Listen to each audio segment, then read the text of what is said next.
What's up, Joe? What's up, everybody?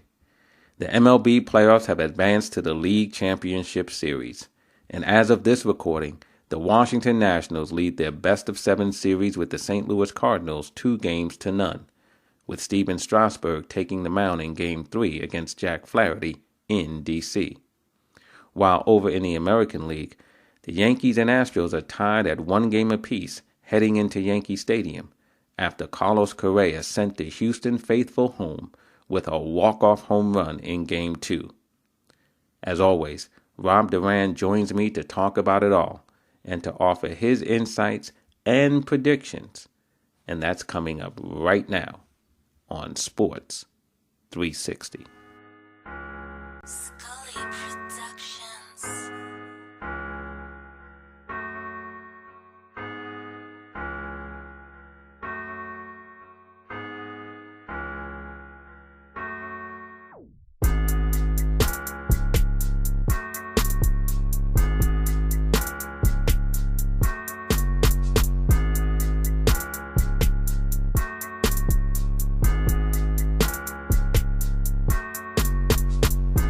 Joining me on Sports 360 once again to talk Major League Baseball playoffs is my man Rob Duran. Rob, how you doing it today? I'm doing good, Jeff. A lot of exciting stuff to talk about with the playoffs today. No doubt, no doubt. I mean, as we're sitting here today, Rob, it's Sunday afternoon. First 2 games of the LCS are already in the books, and the second game of the AL LCS between the Yankees and the Houston Astros is set for tonight. But we got a lot to talk about, man, a lot of ground to cover because first starting in the National League, right, where we have the St. Louis Cardinals facing off against the Washington Nationals, and the Nationals took the first 2 games on the road against St. Louis. First of all, what do you think about these two teams meeting in the LCS?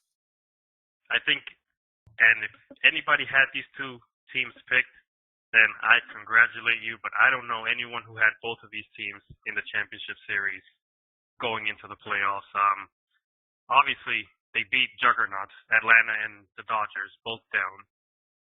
And I didn't see this happening. I knew there was a chance of the Dodgers maybe going down because the National starting pitching is tough and it's very good, and they match up well with pretty much anybody at this point.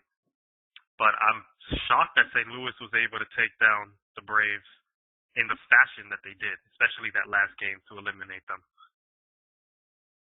Yeah, and for me, Rob, I'll start there because I kind of dogged St. Louis on our last call, calling them, your grandfather's St. Louis Cardinals and everything else. And so, look, I'll start there. St. Louis won. I thought it was a interesting series. I didn't think either team hit particularly well in that series, and obviously we had sort of what I call an aberration, where St. Louis scored 10 runs in the first inning, right? And I think that was the first time in playoff history that a team scored 10 runs in one inning. And look, they blew them out. And so look, hats off to St. Louis, but I didn't expect the Cardinals to beat the Braves. But I did, I did expect the Dodgers to fall, and they fell, man. And you and I talked about this a little bit offline, Rob. I don't understand the moves Dave Roberts made in Game 5 as far as his bullpen and going to Kershaw instead of his true relievers toward the end of that game. Yeah, and it's always been a big question mark of having starters come out of the bullpen, and you've seen it a lot. It's becoming a trend in the playoffs, and I don't know what the numbers are off the top of my head or anything like that, but I could imagine that having starting pitchers pitch multiple innings out of the pen probably historically isn't a good idea. And especially when you're late in the games, I think you have to go with, the guys who got you there. You have late inning relievers who are born to pitch in pressure situations and things like that. And that's not what a starter does, especially coming out of the pen. So putting Kershaw in that situation where It's late in the game. You already got a good inning out of him. Why bring him back in for a second inning? And then we all saw what happened from there. Yeah, I mean, I would somewhat understand it if Kershaw came in the fourth or fifth inning and they wanted to get some multiple innings out of him. But when it's the seventh inning and then he's going into the eighth, to me, bring in your normal relievers at that point, and then get the ball to Kenley Jansen. To me, that was the play. But, you know, Dave Roberts seemed insistent on going Buehler, Kershaw, and it backfired on him big time. And now the Dodgers are home, where they belong as far as I'm concerned. So, and hats off to Washington, for gutting it out and taking it to the Dodgers and getting to the LCS. And speaking of the LCS, how you like the Nationals in these first two games? They have been pitching lights out. And I know a lot of people were shocked about the pitching performance in Game 1, or even the fact that he was pitching Game 1 in Anibal Sanchez. But he's not your typical number 4 or even number 5 starter.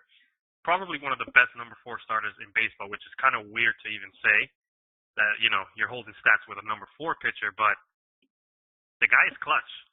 And he's playoff tested. He's been there before with Detroit a couple years back when he pitched for them.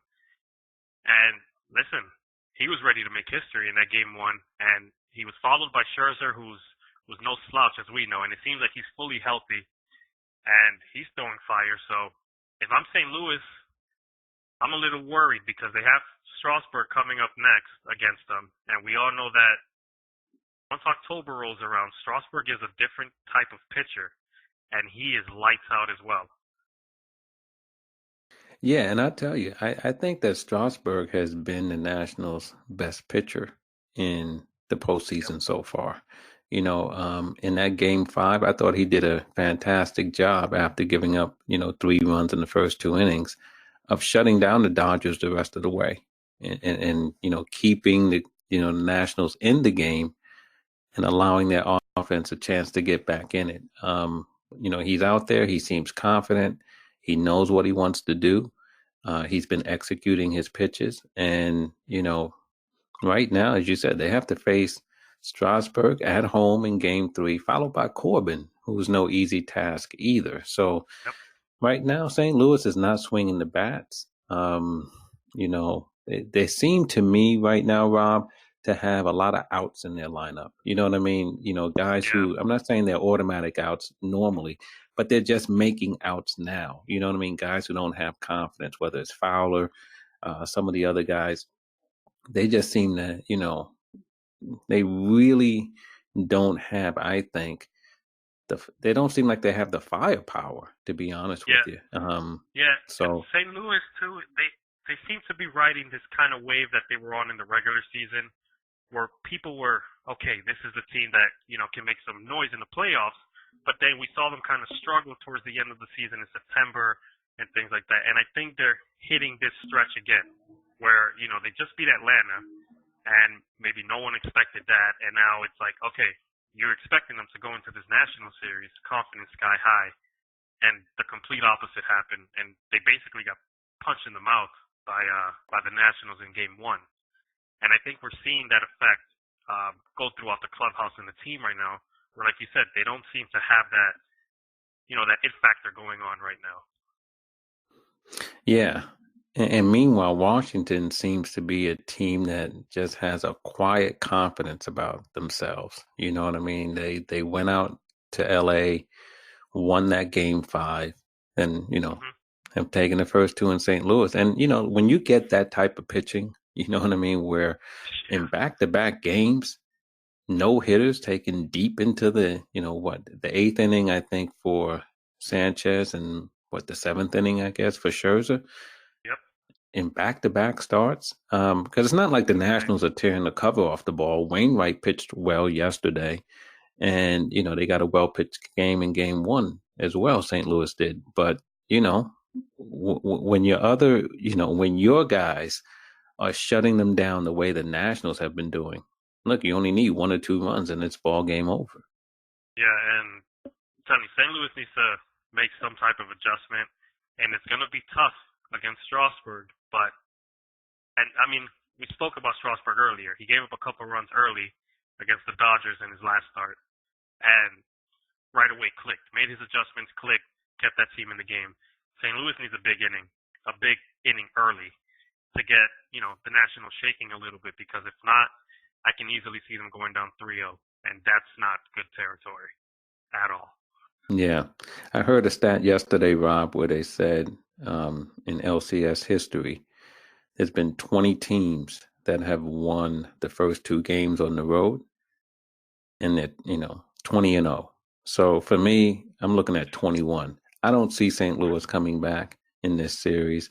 As Don Meredith used to say on Monday Night Football, turn out the lights, the party's over. St. Louis is going home, man. And look, I said it in the first round, but they got by Atlanta. St. Louis is going home. The Washington Nationals are going to the World Series. I can't envision a scenario where St. Louis does. In my opinion, Jeff, they have to win 3 in a row. They can't let the Nationals win another game without coming back and taking the lead in the series. That's the only way I see St. Louis winning. They take 3 in a row, and then they can force a Game 7, or force the Nationals to, for a Game 7. But I think if the Nationals win one more out of the next 2, they're done. Yeah. Well, for me, the mystery, the suspense, all of that is gone. St. Louis is going home, and I wouldn't even be surprised if the Nationals sweep them, and are waiting, the Yankees Houston winner, because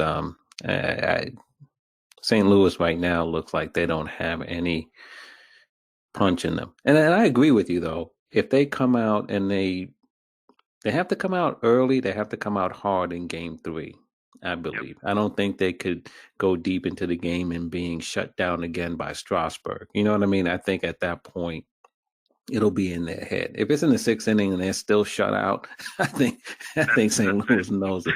Yeah. So if they don't come out and put some runs on the board early, that game is over. This series is over. And I'm going to be glad about it. But in any event, Washington's going to the World Series. Washington is going to the World Series. But let's turn to the American League. Houston Yankees. And, you're a big Yankees fan, so, you're going to get a chance to talk about your boys a little bit here after that Game 1 victory last night. But, man, you're talking about a powerhouse matchup, Rob. What are your thoughts so far? I think everyone expected this one. The Houston Astros and Yankees going at it. And I'll tell you, I'm happy with the way the Yankees have played. I'm not excited yet. It's only one game, and they have to face Verlander and Cole the next 2 games. But I'll tell you, Houston, they're one of the best teams in the game, if not the best team in the game. But Tampa gave them a little bit of a run for their money. And I'm pretty sure a lot of people in Houston, they won't admit it, but they were nervous going into that Game 5 with Tampa. I know I was excited to see it. I'm pretty sure all Yankee fans were excited to see them go into a Game 5, because anything can happen in the final game of a series, obviously. But, yeah, the Yankees have played really well this postseason. They swept the Twins, and, no questions remained after that. Nobody was questioning anything about the Yankees. Their pitching is solid. Their defense is doing a great job.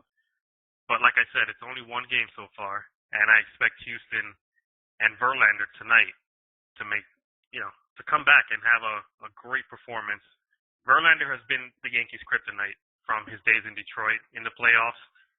So it'll be a good watch today to see how the Yankees attack Verlander and how Verlander attacks the Yankees back. Yeah, I mean, I want to go back to that Tampa series as well, because I agree with you in that I believe Houston, the fans, and maybe even the players a little bit, were a bit nervous by Tampa, because Tampa's a gritty team. They beat Oakland, and both of us thought Oakland was going to win the wild card, and they Yep. went out there and they beat Oakland. Then they got down 0-2 to Houston, and then came back and really took it to Houston when the series returned to Tampa or went to Tampa. Yep. And who the heck knows what would have happened if Glasnow wasn't tipping his pitches in the first inning, right? And that's what I was thinking as well. Yep. Yeah, because they scored those 4 runs in the first inning, but really didn't do much after that. And it's easy to tack on. I shouldn't say easy, but they did tack on some runs. But to tack on runs when you're already up 4-1 or whatever is one thing. If it was 1-1 or if it was 1-0, then obviously that game is different. You know what I mean? So, Yeah. Yeah, Houston, did their thing, but it did go 5 games. Tampa gave them all they could handle. And you had a situation where the pitcher was tipping his pitches in the first inning and paid for it. And then after that, Houston was pretty much kept in check. Yep. And Houston showed a little bit of weakness, I think, in that series. And it would have been great to see had Glasnow, figured it out earlier, or somebody on Tampa's side kind of, even if it's the pitching, would just come out, a couple batters in, like, hey, they're picking you up. You got to figure something out. But unfortunately, that didn't happen for Tampa. Now they're home. But Houston showed some weakness. And one thing, and if anybody's been watching the Yankees this season, one thing they do is when they find a weakness, they take care of it. And they take advantage of it. And, for my sake, I hope they continue to execute the way they have been. But listen, Tampa gave them a run for their money. Houston showed some weakness. And they need to fix those up fast, especially going into the Bronx after game 2. Totally agree. And I also believe too, we got to talk about Garrett Cole, right? Because he was phenomenal in the DS. 25 strikeouts in 2 games, clearly, saved Houston's bacon, in the way he pitched. He was dominant. He was unbelievable. And, as a free agent to be, doing it on this stage, and he's obviously had a great year. He's in line for a huge payday. But before he gets there, Houston right now is riding him. And I would tell you, Verlander, he had that one good start, against Tampa in game 1. Got hit around a little bit, when he pitched the second time around. And Greinke, yeah, I know they tried to say, he only made a couple of bad pitches when Tampa kind of knocked him around the park. But, I guess you can say the same thing about last night. He made a couple of bad pitches, but that's the thing. He's making bad pitches, and the hitters are making him pay for it. Yeah, and historically, over the past few starts, even back when Greinke was with the Dodgers, he hasn't been very good in the postseason. And it's overlooked because he had such a great regular season. But he has been hit around, when he was with the Dodgers and now with Houston. A few runs have been tacked on him. And I'm telling you, for the Yankees, best case scenario was that game 5 because they started with Greinke in game 1 having to face him. And that was best case scenario for New York. And they took advantage of that. And they did exactly what they had to do in take game 1. And with Garrett Cole, I read this stat a couple days ago. It was sometime in May. He had a 4.11 ERA and he was struggling. And since then, he's been 18-0 in 24 starts with an ERA under 2 since May. The guy hasn't lost since May. And you keep waiting to see if maybe he'll slip up at some point. Maybe he'll struggle. He's gotten better and better every start. And that's insane. He went through a stretch striking out over 10 hitters. That's insane, Jeff. I don't know. You run out of words to say for how good this guy has been. And like you said, he's in for a good payday. And I don't know what else he has to prove, honestly, to prove that he's worth the money and just he's one of the best pitchers, if not the best pitcher in baseball today. Yeah, and there's no doubt. And I think Houston can look to him and expect, what they've been getting from him, as you said, since May, right? The guy's been out of this world. Verlander, again, in this postseason, one good outing, one not so good outing. But then you have Greinke. And I agree with you. I think Greinke, like Kershaw, right? Guys who pitch very, very well during the regular season and a little bit shaky in the postseason. And for Houston, that reduces them to two reliable starters, right? And I don't know if that's going to be enough. Okay. They're going to need, Verlander to come out and do his thing as he did in game 1 against Tampa.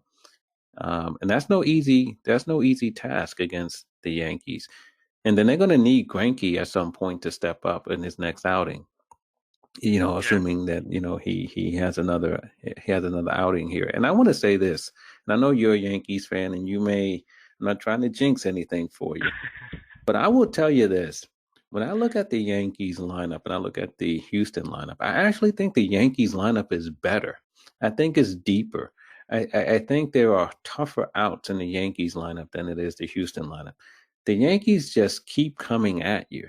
And, when you talk about coming at you, you got to start with that Gleyber Torres, man. That guy's been unbelievable. But from 1 through 9, the Yankees make you work. And I think over the course of a game, it wears you out. And next thing you know, if you don't execute all of your pitches, the Yankees will make you pay. And I think right now, their lineup is the most fearsome of all of the remaining playoff teams who are still playing right now. And I completely agree with you, and not just because I'm a Yankee fan, but I've had this take, even going into the playoffs this year, that the Yankees lineup is the best lineup there is, and Houston is, they're great, but not just 1 through 9, Jeff. But if you take out Giancarlo Stanton late in games for defensive replacement, and you put Cameron Maybin in, when he's in, he's hitting, and now they have Aaron Hicks, who obviously he hasn't seen pitching since I believe August, but he can get hot at any moment too and provide some offense and some spark as a switch hitter coming off the bench as well. So, not just 1 through 9, but their bench, and we've seen it all year. Their mantra is, next man up, and every person they put in the lineup, no matter where they play them, what order they're in, they produce. And I don't think I've ever seen a lineup like this that produces. The entire roster produces. Every single hitter going up there is not an easy out. There's no one on the starting lineup, no one coming off the bench that you can say, okay, finally, I get a break. The Yankees just aren't giving that to teams this year. And credit to Cashman and Aaron Boone and everyone else involved, in putting this roster together. They put together one heck of a roster for a deep playoff run, and they're doing it. Yeah, and I would say this. I mean, I believe the Yankees are going to take Houston out. I do. I know you said, hey, it's only one game. And as a Yankees fan, I know you don't want to get too far down the road. But I'm not a Yankees fan. I'm just looking at it. You know what I mean? And I get it. If I was a Yankees fan too, I would be cautiously optimistic. But as I look at this, not as a fan, but just looking at how both of these teams have been playing and how they match up with one another. To me, the Yankees look dangerous right now, at the plate. And then, their bullpen is tough. Look, I go back to, I think it was game 2 against Tampa, where Osuna came in and couldn't close the deal. Yep. Right. So, and he hasn't been in a safe situation since. Okay. So I think they have some issues in their bullpen. I also think that not everybody in that lineup is swinging the bats particularly well. Now that could change, right? Because Houston has some talent as well. But the Yankees right now not only have the talent, they're executing, they're producing, and they look dangerous. And, this is a series, right? This is not the regular season where Houston can go through 2 or 3 games of not swinging the bats well. They do that, and they'll find themselves in a hole. So tonight's game is pivotal, I think, for Houston. They have to win tonight's game. And then they have to feel pretty good because they have Garrett Cole set for game 3. So I think the Yeah, Yankees as well want to get this game knowing that Cole is waiting for them when they return to Yankee Stadium. yeah, and game 1 was a must-win for New York, in my opinion. I think they had to take advantage of the fact that, and it feels weird to say the lesser pitcher in Zach Greinke compared to Verlander and Cole, but they had to take advantage of that matchup and beat Greinke, beat Houston in game 1, and they did that. And going into game 2, like you said, it's a must-win for Houston now, because the last thing you want to do is go into New York City down 2-0, and you have Cole on the mound, yeah, but what if that's the game he slips up finally in New York, pressure packed with everything on the line? Houston will be down quick, 3-0, and who knows what can happen from there. But again, I'm not looking too far ahead, but because you never know what can happen. But yeah, the way New York has played, and I'll take the fandom out of it, and I'll just talk straight baseball. I think the Yankees are going to overwhelm Houston a little bit in this series, and I'm just as a baseball fan, I'm excited to see how New York continues to respond today, and they're playing with this swag and this confidence that we haven't seen in a very long time from a New York team. Even the 09 team that won the World Series, I don't think they had as much confidence as this team. And a lot of it has to do with the guy you brought up earlier in Gleyber Torres, who's a superstar in the making at just 22 years old, making a name for himself, not just this entire season, but the production he's had in the postseason. And, Aaron Judge is obviously the leader of the Yankees. That goes without question. But the way Gleyber Torres has played this entire season, the only one who wasn't on the injury list all year, and the way he's carried that production and been even better, especially in clutch situations this postseason, not enough can be said about the way this young man has been producing. Yeah, I totally agree. And, I also think hats off to LeMahieu because he's going out there and continuing to just be a professional hitter. You have Judge, you have Torres as you mentioned. And then you just got, Gardner, who's a tough out. You know what I mean? You got, Didi Gregorius, another tough out. You got Gary Sanchez, you know what I mean, who can just explode at any time and be a game changer. You have, Encarnacion, right? With his playoff experience and his playoff pedigree and everything else. The Yankees are just, they look like a team that, is just supremely confident, not cocky, but just confident. You know what I mean? And they know that each one, and I think you used the phrase next man up. And obviously that was something that the Yankees, adopted when it comes to their injuries, right? Because they have so many injuries. But I also think it plays out in the way they go about the game, right? Next man up, keep the line moving. They can knock out the home runs with the best of them, but they can also just keep the line moving. They run the bases well. They're a smart team. They're a gritty team. And look, they have to face Verlander tonight. But all in all, man, I look at the Yankees and I say, watch out. I think, watch out. Credit to Aaron Boone. I was very critical of Aaron Boone last postseason with the way he handled the pitching staff and the bullpen and all that stuff with the Red Sox series, because I don't think he should have brought in Lance Lynn after Severino in that game. But credit to Aaron Boone and the rest of that coaching staff with the way they've handled not just the injuries, but just managing the guys who are able to play. And he's pushed all the right buttons. And, people were questioning his move yesterday about taking Tanaka out after just 68 pitches.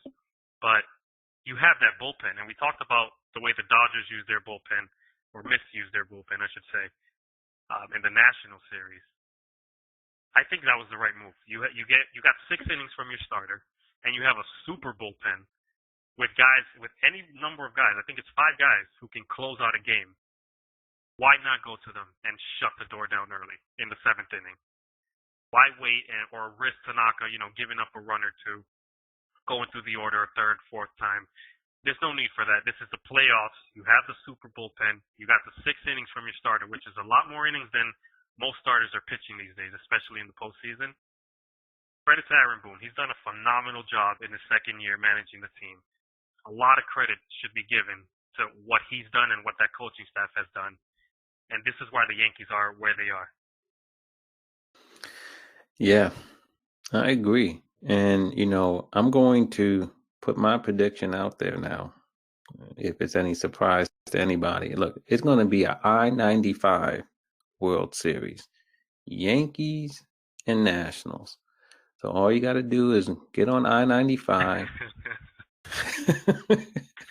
start in New York, make your way down to Washington, and if it goes deep, get back in your car and drive 95 north and go back up to the Bronx.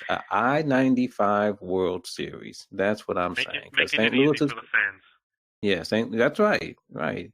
There's no West Coast teams here, period. Right. But certainly, St. Louis is going home. Right. They can go home and do whatever they do out there in the Midwest. and I'm gonna get it about St. Louis. I don't care either. But they can go on home, and I believe the Yankees are going to send Houston packing. I'm not saying it's going to be easy, but I think they're going to send Houston packing. And so my prediction is an I-95 series between the Yankees and the Nationals. What's your prediction, Houston Yankees? I think the Yankees take it. And, as a baseball fan, you want to see that series go 7 games because it's the 2 best teams in baseball going at it. But I don't think it'll make it 7 games. I think the Yankees will take it in 5 or 6 games. And obviously, I got the Nationals in the National League. Right. Okay. Well, we shall see. But again, as we both have said, tonight's an important game for both of these teams. Yeah. It's critical for Houston. I don't think they can go down 0-2, even with Cole waiting in the wings. No. It's critical for them. But it's also important for the Yankees because, they could face the prospect of Cole. And if they lose tonight's game, face the real prospect of going down 2-1, even after taking game 1. So I think the Yankees have to look at this thing. I think they have to be a little bit greedy tonight. You know what I mean? Not come in and say, okay, we won the first one here. We took home field advantage. No, I think they have to be greedy tonight and want to take this game with Cole waiting in the wings. I agree with you 100% there. They have to play this game just like they did game 1, a must win. Because you don't want to face Cole with the series tied, like you said, and have to go against him, even if it's in New York. There's a chance that you go into the game 4 down 2-1, and you don't want that. No, not at all. So we'll see how it goes tonight, Rob. I mean, it's going to be exciting, man. I mean, I look forward to seeing both of these teams going at it. I think at some point Houston will start swinging the bats a little bit better, but I think they almost have to because the Yankees, starting with that Minnesota series and right on into game 1, have shown, you better bring your lunch pail to work because it's going to be a long day at the yard. Yep. So, yep. And it starts with Gleyber Torres. That's right. And that's 22 years old, Jeff. I know. 22 years old. Amazing. So, all right. So let's see how it goes. I mean, we have game 2 tonight as we're speaking. Game 2 tonight between Houston and the Yankees, and then we resume in the National League with game 3, Washington Nationals in Washington facing St. Louis in a series that I believe is going to end soon. We'll see how it goes, man. We'll see. It'll be a good game tonight, definitely, with Verlander. And St. Louis is in trouble, man. St. Louis is in trouble, and they're gonna come at you a little bit, Jeff. So be prepared. Keep sending them home. I know. I sent them home in the division series, and I'm sending them home now, and I'm fine with that. I'm fine with that. But we'll see how it goes, man. But listen, enjoy the game tonight, and we'll we'll reconvene, in a couple of days, or depending on how these series play out. I mean, because look, if things get tight and we find ourselves in both of these series tied up 2-2, I mean, we may want to jump on the phone again and go through the series at that point. I don't think that's going to happen, but if it does, we definitely we definitely need to leave open some time to do that. Oh, definitely. But I don't see, like you said, I don't see that in the National League. Definitely not in the National League. No, me either. But the AL is a different story, so we'll see. Okay. Well, listen, man, enjoy the game tonight, both as a baseball fan and as a Yankees fan. And Rob, we'll catch up again, probably to preview the World Series. But until then, man, enjoy the games. Good catching up with you, and I look forward to catching up with you in a couple of days. Awesome. Thank you, Jeff. Thank you for having me. Okay. All right, Rob. Take care.